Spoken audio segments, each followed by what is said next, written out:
malaking problema nyo. Kaya gobyerno, Presidente Marcos Jr., kung maaari na,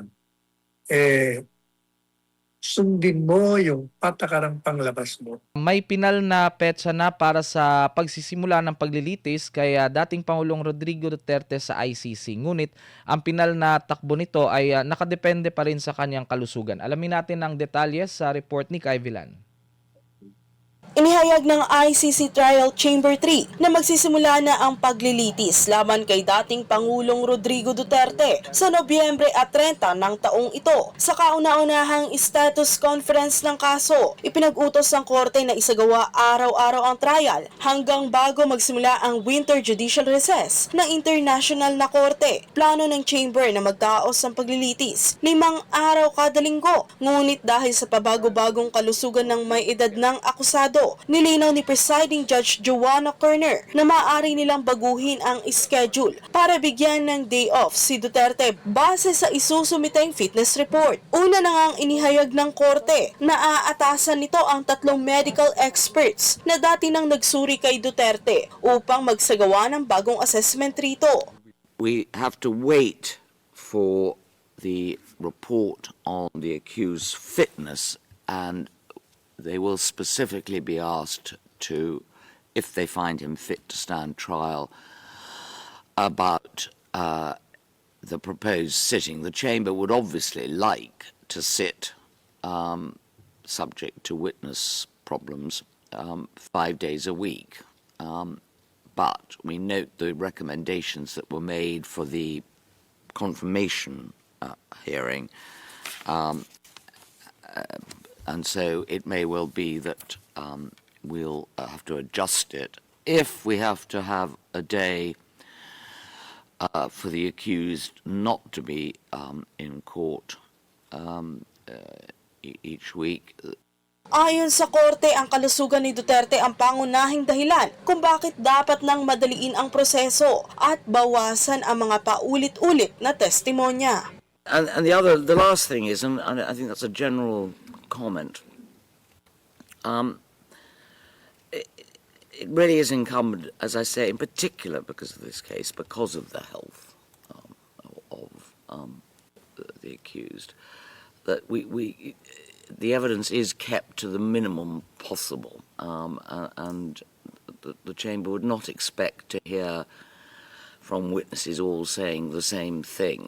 Inatasan ng korte ang magkabilang panig na magtulungan sa pagsusumite ng panukalang Joint Letter of Instruction para sa gagawing medical assessment sa darating na Miyerkules, Hunyo 3. Samantala, mariin ring hinimok ng korte ang ICC Registry na maghanda ng interpretation o pagsasalin sa wikang Filipino para sa opening statement sa paglilitis sa Nobyembre. Ito ay upang lubos na maunawaan at masubaybayan ng mga mamamayan sa Pilipinas ang nasabing paglilitis. Kasalukuyang hawak ng Office of the Prosecutor ang 619 na dokumento, kabilang ang 197 na testimonya. Hayagang binatikos ng ICC ang bulto ng ebidensya na tinawag nilang labis. Kaya naman nangako ang prosekusyon na magsusumite na lamang ng mas maikli at piling listahan upang maiwasan ang pagpasa ng napakaraming dokumento ng sabay-sabay. Nagbabala ang ICC na hihimayin at re-resolbahin nila ang pagtanggap sa mga ebidensya sa mismong oras na ipresenta ito sa korte. But I'm reminded I think that the conduct of proceedings and indeed the Chamber's manual states that where there are documents which the Chamber or the parties consider are important ones, it can be whether or not it will be admitted can be dealt with at the time that the document is tendered.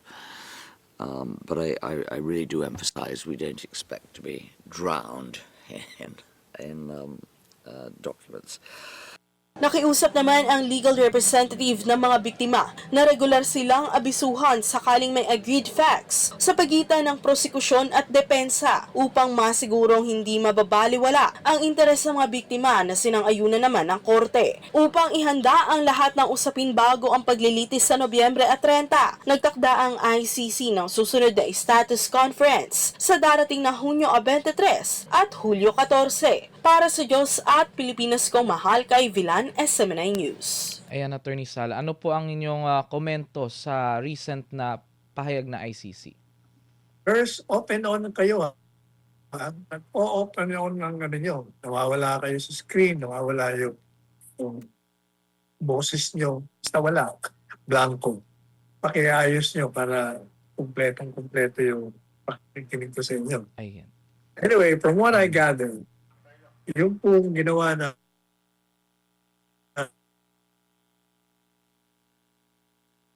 yung Presidente Duterte, dahil useless kung itutuloy nila ang pagbibista na may problema ang katawan at ang lahat ng bagay sa kanyang katawan ay may diferensya. Nating sinasabi nabigyan niyo ng talagang tunay na eksaminasyon niya. Dapat nga, nasa ospital yan eh. Pero hindi niyo ginagawa. At least itong judge na ito, mukhang tinitingnan niya, teka muna, tingnan muna natin ang medical condition eh.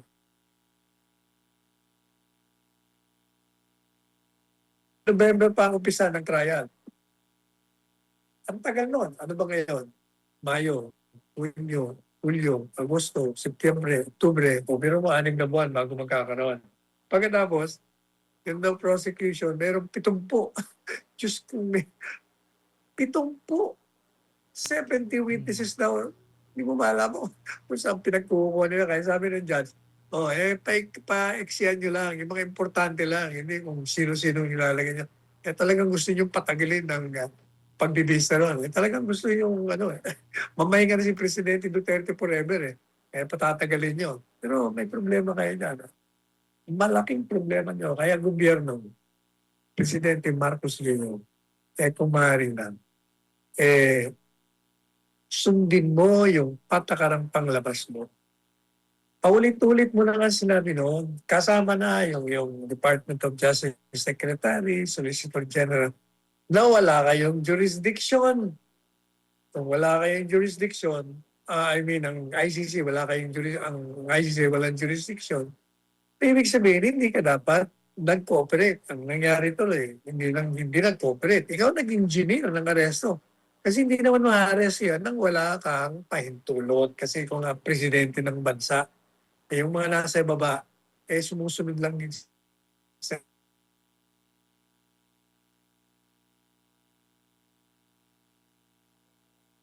Duterte dito para matuwa sa iyo at mapatawad ka ng taong bayan sa ginawa mong karumal-dumal na krimen. Bakit karumal-dumal? Isinupo mo yung integridad at sovereignty ng bansa dahil isinupo mo isang Pilipino, isang mamamayang Pilipino na di umano nagkamit ng krimen laban sa kapwa Pilipino at dito pa ginawa. Pagkatapos tatapon mo sa Hague. Palilitis mo sa dayuhan. Meron naman tayo ditong sistema legal na malusog. Pero 3 taong kang nandyan, kung totoo yung mga sinasabi nyo, hindi kayo nagdemanda dito. Pag tinanong mo yung Secretary of Justice mo noon, wala daw ebidensya. Wala palang ebidensya, bakit kayo tinapon sa Hague? Tapos ngayon sasabihin nyo, meron kayong 70 witnesses. Ano ba yan? Kaya malaking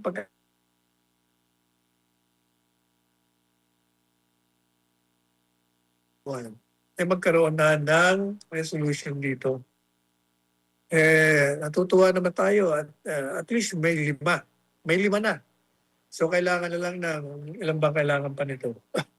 Kailangan pa siguro nito 3 pa na sumama sa kanila para magkaroon ng desisyon na walang jurisdiction ang ICC rito na kailangan pairali natin. Kasi ulitin po natin na napakasimple lang ko kasi ng kaso. Yung invocation na lang ng 9851, ulit-ulit mo natin sinasabi. Tama totoo na binibigyan ng batas yung gobyerno na maaari nilang isuko. Pero hindi naman ganun kasimpleng isusuko mo yan. Kaya nga na sinabi ko pusa, aso, tao yan na may kalayaan. At kailangan, pag ipapatupad mo yung provision na yun, titingnan mo kung may kulatilya. Meron ang kulatilya in the interest of justice, in accordance with law, kung gagawin mo yun. Kaya di ba tinatanong natin sa column natin, is it in the interest of justice for you to surrender a Filipino citizen when your legal system is functioning? Is it in the interest of justice to subvert your own territorial integrity and sovereignty by surrendering a Filipino citizen?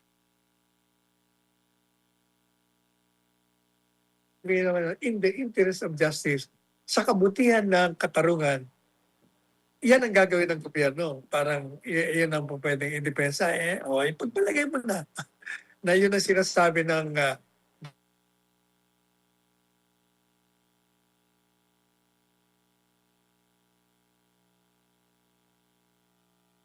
doon sang-ayon sa batas. Kaya nga sinasabi natin, yung kondisyon na yun, tinutukoy niya yung due process clause of the Constitution na sinasabi, bago mo tanggalan ng kalayaan ng isang tao, kailangan ipadaan mo sa kaparaanan na itinakda ng batas. Ano yung itinakda? Number 1, kailangan magkaroon ng probable cause.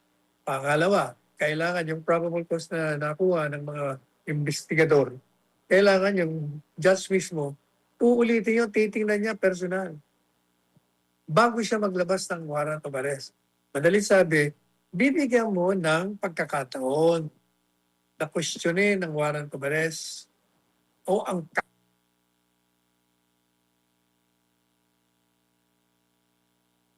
sarili niya, alam po niyo sa ICC, hindi po nila ginagawa yan. Wala silang pakialam, hindi ka nila bibigyan na, oy, pagtanggol mo nga sarili mo, may demanda sa'yo rito. Kung ano lang yung demanda sa'yo, na kung ano yung mga nakasabit to, mga newspaper article, mga pinabit na hearsay, okay na to. Kaya mag-i-issue na kami ng warrant of arrest. Ganun nung katindi. Ganun kababaw ang nagiging batayan upang sila mag-issue ng warrant of arrest. Hindi uubra yun dito sa atin. Stricto tayo rito.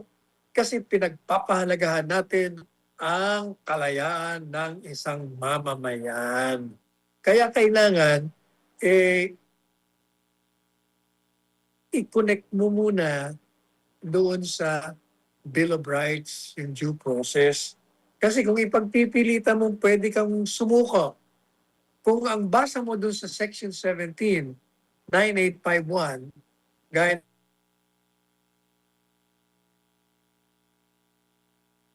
sapagkat hindi yan sumusunod sa saligang batas, that provision would be unconstitutional. Kailangan pasunodin mo muna sa saligang batas sapagkat yan ang dapat nasundin. Kahit ano pang mga, kung ano-ano pang mga reklamo ninyo o ano mang interpretasyon nyo, simple-simple lang. Gamitin nyo lang ang sentido común. Tayo'y malayang bansa. Tayo may sistema legal. Sabihin nyo, hindi, meron tayong treaty. Anong treaty? Alam nyo yung mga treaty. Kailangan pa rin sumunod sa saligang batas. Lahat yan, ang pinakabatayan mo palagi ay ang konstitusyon. Kaya nga sinasabi ko sa mga abogado, bago kayo gumawa ng mga hakbangin o magbigay ng mga opinion sa isang bagay, tingnan niyo muna ang konstitusyon kung ano ang sinasabi. Naalala ko tuloy si Juan Tinubig. Yan din ang palagi niya sinasabi ng mga estudyante niya. Tingnan niyo muna sa ligang batas. Kung ano mga side issues ang tinatalakay niyo, nakakalimutan niyo yung pinaka-fundamental na batas ng ating bayan o bansa. Ayan, napakaliwanag po, Attorney Sal, at maraming salamat po sa inyong pahayag.